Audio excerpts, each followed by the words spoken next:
สบายดีพี่น้องมื้อนี้สีมาอัปเดตต้นทุเรียนเสียบข่างพี่น้องเนาะที่ก็เสียบใบแต่ปีก่อนพี่น้องเนาะมาอันการเสียบสูงกับเสียบต่ำนี่พี่น้องมันจะมีผลดีคุณภาพต่างกันอย่างไรเนาะพี่น้องเนาะอันนี้เป็นต้นข้าวเสียบสูงพี่น้องสูงอยู่ประมาณ60 เซนขึ้นมาเนาะนี่พี่น้องเบิ่งต่อมันพี่น้องนี่เด้บ่อยากแก่งอะไรเนาะพี่น้องเนาะนี่ต่อมันถ้าเขาเสียบสูงพี่น้องความแตกต่างกับเสียบต่ำนี่ก็คือเนาะเขาเสียบสูงนี่ถ้ามันติดแดวพี่น้องมันจะปลอดภัยอยู่ที่ว่าบางเทื่อจะมีสัตว์ต้องเป็นม้าเป็นหมูมันมาอย่างอยู่นี่เนาะหรือว่ามีเล็กน้อยอย่างนั้นนะพี่น้องเนาะมาเห็ดมันยังมันก็หักไปพี่น้องเนาะคันอยู่ต่ำมันยังถ้าว่าเขาเห็ดสูงนี่มันแค่แนวอยู่พี่น้องเนาะทำติดกันจิตสับเลยนี่พี่น้องงามนี่ยอดคนตัวยอดโอ้ยอันนี้เป็นพันธุ์โมซันคิงพี่น้องอันนี้เสียบขางเด้อพี่น้องเด้อมันเสียบยอดตัวนี้เสียบขางเสียบยอดแบบเสียบขางพี่น้องมาให้เบิ่งนี่คือต้นหนึ่งพี่น้องเขาเห็ดปีหนึ่งโกโก้เนาะแล้วสิพาไปเบิ่งอีกต้นหนึ่งพี่น้อง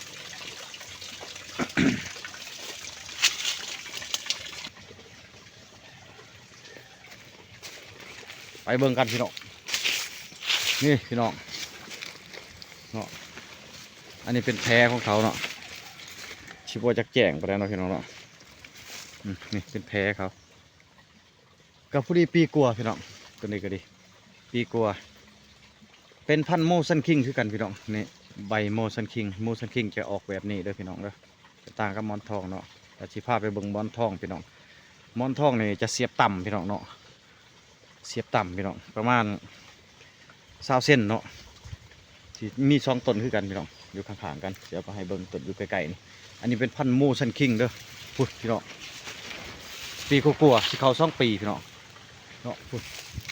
เบิ่งพี่น้องโอ้ยสุดยอดเลยพี่น้องอุ้ยน่าถึงใจพี่น้องนี่หลายต้นอยู่ได้เนาะพี่น้องเนาะปลูกไว้อันนี้เป็นต้นใหญ่พี่น้องต้นใหญ่แค่นั้นต้นใหญ่แต่ว่าต้นใหญ่ปีนี้ผมมีหมากโคตรหน่อยพี่น้องมาจับหมากเนาะโดนน้ำหมอกพี่น้องนี่พี่น้องอันนี้เป็นพันธุ์หมอนทองเนาะพี่น้องเนาะมาบ่จะแจกเนาะพี่น้องเนาะนี่เป็นพันธุ์หมอนทองนี่หาหมูบ่พี่น้องนี่หมอนทองเป็นยอดกระโดงเด้อตัวนี้พี่น้องยอดกระโดงยอดลักเขาเนาะนี่หมอนทองเข้ากระงามดีอยู่พี่น้องอันนี้อะไรพี่น้องนี่เฮาเสียบต่ำนี่เสียบต่ำติดดินเลยนี่ประมาณ20 เส้นเสียพี่น้องการที่เขาเสียบต่ำนี่เท่ากับเขาจะขึ้นสูงพี่น้องยอดเขาจะขึ้นสูงก็คือยังเขาต่ำอยู่เนาะพี่น้องเนาะตัวนี้นะพี่น้องมันแตกต่างกันเนาะถึงว่ามันสีใหญ่สีสูงมันก็ยังต่ำพี่น้องบ่คือต้นที่เขาเสียบสูงพี่น้องต้นที่เขาเสียบสูงนี่มันขึ้นนิดนึงคือว่ามันสูงโดดนะพี่น้องอันนี้ค่อยเอามาปลูกท่อนเพื่อพี่น้องเขาจะเสียบคางมานี่ค่อยมัดแดวเลยพี่น้องนี่แต่ว่าเขาจะมาติดเขาใส่กันพี่น้องให้มันเป็น2 หากพี่น้องเนาะมันเป็น2 หากพี่น้องตัวนี้ได้พี่น้องเสียบต่ำเขาเอิ้นเนาะการเสียบต่ำนี่มันจะรักษายากพี่น้องเนาะรักษาหมู่ย่านบ้ามันมีเสือหลอกเสือล่าอันนี้ก็เสียบต่ำคือกันพี่น้องเสียบต่ำเนาะนี่เสียบต่ำพี่น้องเนาะนี่จะเป็นเสียบคางเบิดเป็นเสียบคางเบิดเนาะเสียบคางเสียบต่ำนี่สิครับพี่น้องมันสูงได้นี่พี่น้องนี่แต่ว่ามันก็ยังต่ำเนาะเพราะว่าเฮาเสียบต่ำเลยอันนี้ก็เป็นต้นพันธุ์พื้นบ้านพี่น้องพื้นบ้านนี่เป็นต้นพื้นบ้านเอามาปลูกเสริมสีเสริมขายเขาเนาะพี่น้องเนาะนี่พื้นบ้านในเขางามเลยพี่น้องสูงกว่าพี่น้อง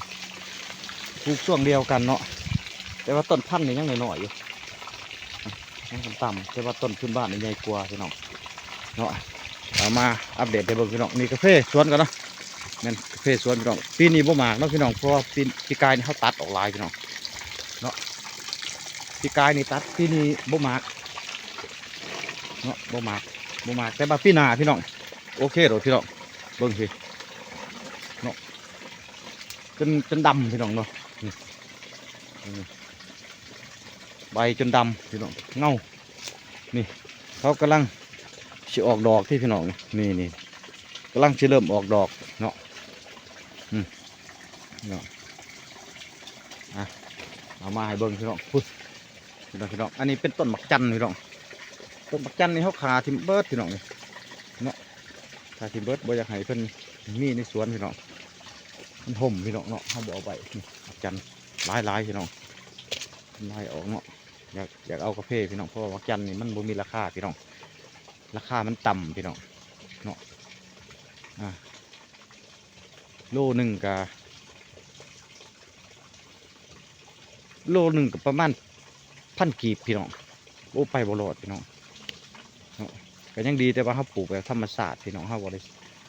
ใส่ฝุ่นใส่หยังเนาะเอาเบิดเนาะมาแบสวนพี่น้องมาเบิ่งสวนอันนี้ก็เป็นน้ำเนาะพี่น้องเนาะน้ำที่ค่อยเอาขึ้นมาจากห้วยพี่น้องเนาะเป็นน้ำค่อยมาเฮ็ดอ่างนี่พี่น้อง